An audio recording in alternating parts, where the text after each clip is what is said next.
Hello friends, स्वागत है आप सभी का हमारे फिजिक्स गुरु के यूट्यूब चैनल पर। मेरे भाई, आज हम पढ़ने वाले हैं समांतर क्रम संयोजन क्या होता है। ठीक है, आओ समझते हैं। इधर देखो, सबसे पहले समझेंगे समांतर क्रम संयोजन का डिफिनेशन क्या होता है। इधर देखो, हमने कहा ये प्रतिरोध R1 है, ये R2 है, ये R3। हमने तीन प्रतिरोध लिया है। कौन सा? R1, R2, R3। आप बताओ, इस तीनों प्रतिरोध का जो पहला वाला सिरा है कहां पर है? आप बताओ। यहां पर है पहला वाला, ये पहला वाला, ये पहला वाला। इसका ये पहला, इसका ये पहला, और इसका ये दूसरा वाला, ये दूसरा वाला, और ये दूसरा वाला। आप बताओ हमको, इन सभी प्रतिरोधों का जो पहला वाला सिरा है वो एक बिंदु से जुड़ा है, और इस सभी प्रतिरोधों का जो दूसरा वाला सिरा है वो दूसरे बिंदु से जुड़ा है। हमने तो वही लिखा है। इधर देखो, इस प्रकार के संयोजन में सभी प्रतिरोधों का पहला सिरा एक बिंदु से तथा सभी प्रतिरोधों का दूसरा सिरा दूसरे बिंदु से जुड़ा होता है।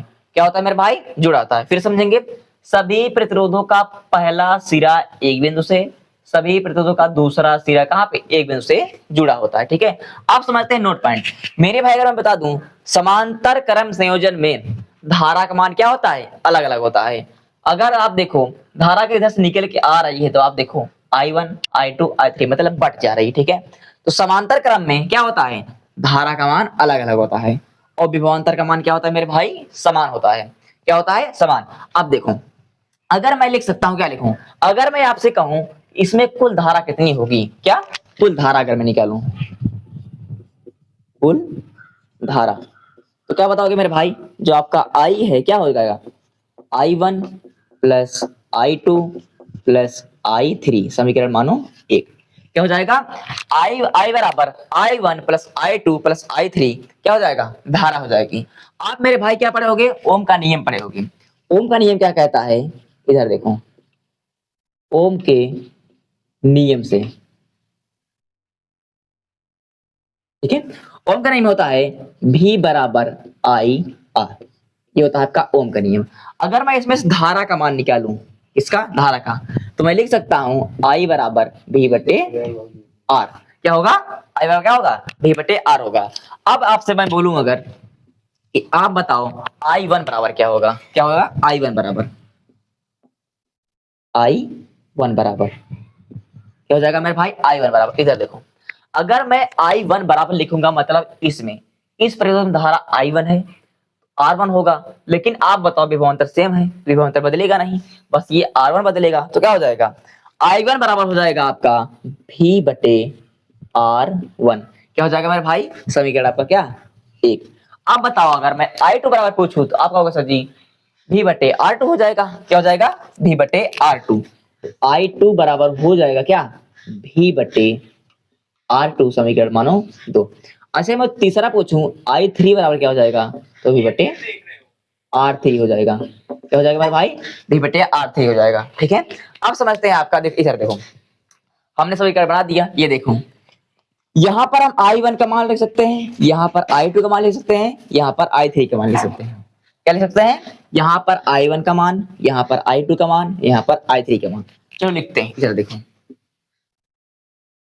अगर मैं लिखूं समीकरण 1, 2, 3 का मान, समीकरण 1, 2 व 3 का मान समीकरण 1 में रखने पर, समीकरण 1 में रखने पर, ठीक है भाई, क्या?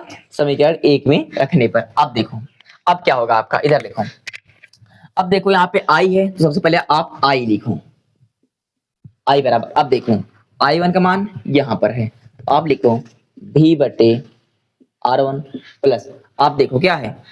V2 मान V बटे R2, V बटे R2 प्लस V बटे R3। आप देखो, हमने बस क्या किया है, हमने I का मान उठा के यहाँ पर रखा है, I2 का मान उठा के यहाँ पे रखा है, I3 का मान उठा के यहाँ पे रखा है। ठीक है भाई, अब देखो, अब बताओ इसमें कोई चीज कॉमन है? कहोगे हाँ सर जी भी कॉमन है, तो आप भी कॉमन ले लो। क्या बच जाएगा? 1 बटे R1 प्लस 1 बटे R2 प्लस 1 बटे R3। ठीक है भाई, आपने ओम का नियम पढ़ा है, दिखाई था। देखो, I बराबर होता है V बटे R, तो मैं I के जगह पे V बटे R लिख सकता हूँ। बिल्कुल, तो लिखो, तो क्या हो जाएगा? V बटे R बराबर V हो जाएगा, ये होता है R1 प्लस 1 बटे R2 प्लस 1 बटे R3, ठीक है मेरे भाई। अब देखो बी से बी क्या हो जाएगा, कट जाएगा, तो क्या बचेगा लास्ट में, आपका सूत्र बच जाएगा। यहाँ पे बचेगा 1/R बराबर 1/R1 plus 1/R2 plus 1/R3। ये हो गया आपका क्या, फार्मूला मेरे भाई। आशा करता हूं मेरे भाई आपको समझ आया होगा। धन्यवाद।